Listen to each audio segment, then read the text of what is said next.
32 million workers make up 21% of the workers receiving minimum wage right now in our country. That is 32 million people struggling to pay their bills, provide food for their families, and must go without many of the necessary things that they need to survive. By raising the minimum wage, there would be a tremendous difference in these people's lives. Why are we waiting around to help these people who are struggling through poverty despite working 40+ hours a week? How can we stand aside while these families struggle to survive because they don't have the necessary things they need for everyday life or to protect their loved ones? Nothing that any of these families, children, and our loved ones must go through is safe for them. It is not fair for us to watch these families struggle when we can push for a change.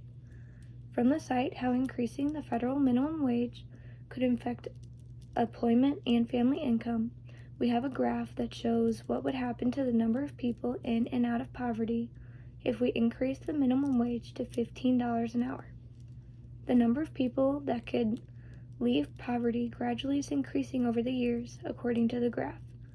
This shows that if we were able to increase the minimum wage, how much it would help our community. So many more people can take care of themselves, can help their families, and can get help when they are sick. In the end, they would live better lives.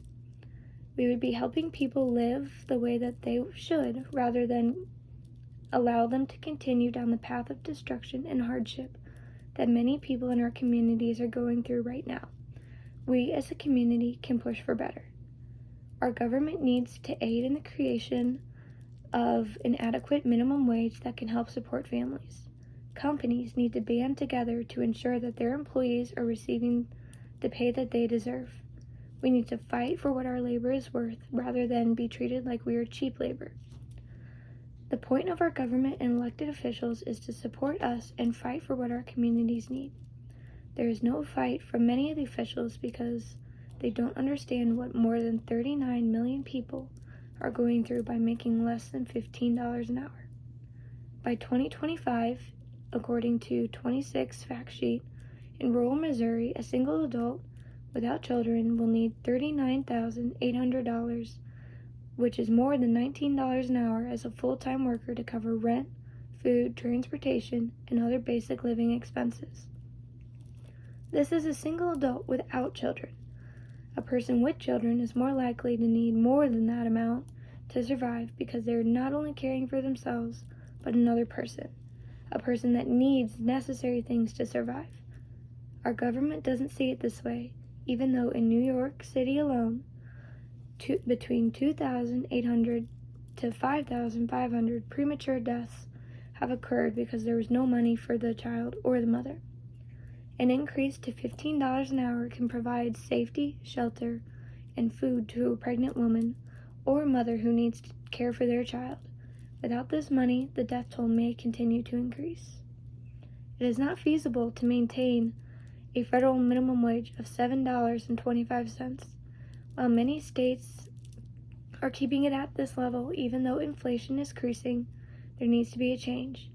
Babies are dying because new mothers are homeless and can't provide proper care for their child. Families are starving.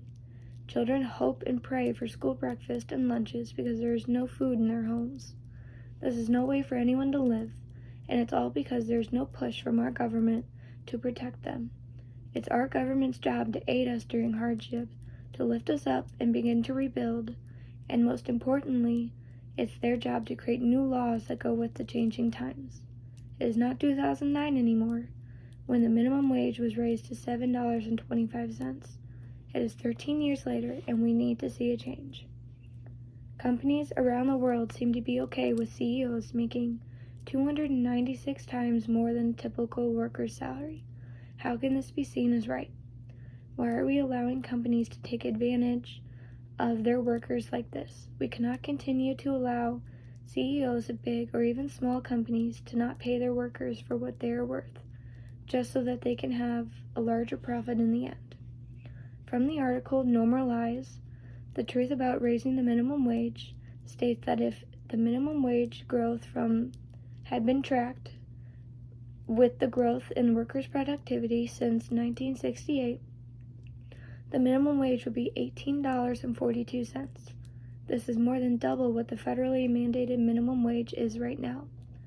If the people in our society were making this as the minimum wage, then they may have been better off for us today. There may not have been a struggle to put adequate food on the table to feed our children, and there may have been enough money to provide treatment for sick family members. We don't know what our society would be like today if the minimum wage was that, but it would have been better than what many people are living through today. A study from the School of Public Policy from the Georgia Institute of Technology found that increasing the minimum wage by just $1 would reduce the reports of child neglect by 9.6%. We could reduce the amount of children that are left alone and without food by increasing the minimum wage by just $1. This single dollar could allow parents to provide their children with the basic needs like food, clothing, medical care, and a safe place to live. Why wouldn't we raise the minimum wage by just $1 if that is how much children could benefit from it? Businesses are large or small, can afford to pay their even most underpaid worker more than they're receiving now. It won't ruin their bottom line or cause them to have to fire more workers in order to provide a higher salary for the ones they keep on. That's why we need to push for a change. A raise in the minimum wage would not only help servers, cooks, and construction workers, but it would also help other professions just as much, like teachers, nursing assistants, and home health aides. This low minimum wage we're allowing companies to enforce is not just affecting chain restaurants or grocery stores, but also affecting the teacher in your children's classroom, or the nurse helping your family member in the nursing home. Minimum wage was created in the 1930s during the Great Depression in order to protect workers and stabilize the economy. Back then, it was never thought of as a livable wage, but a way to help support the people in our country.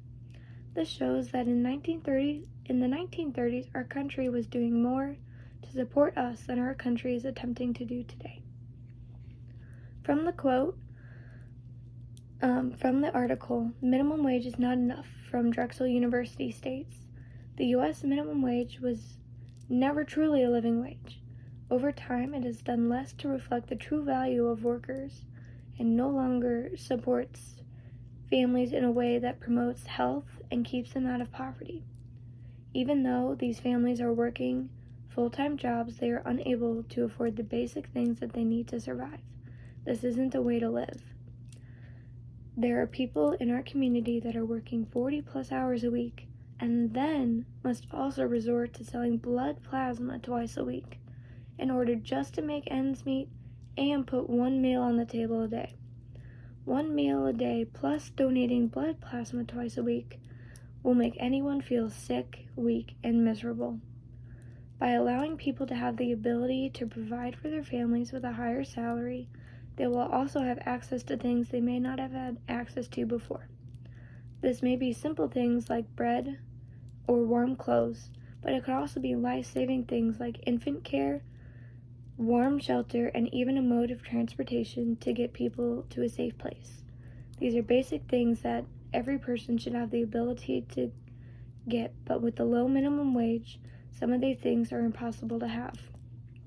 We can successfully obtain this by standing up to our government to provide us with the raise that we need for the minimum wage so we can support ourselves better. We need to stand up and fight for our right to be paid what we deserve by the companies that we work for. Our worth is much more than $7.25 or even $9.50.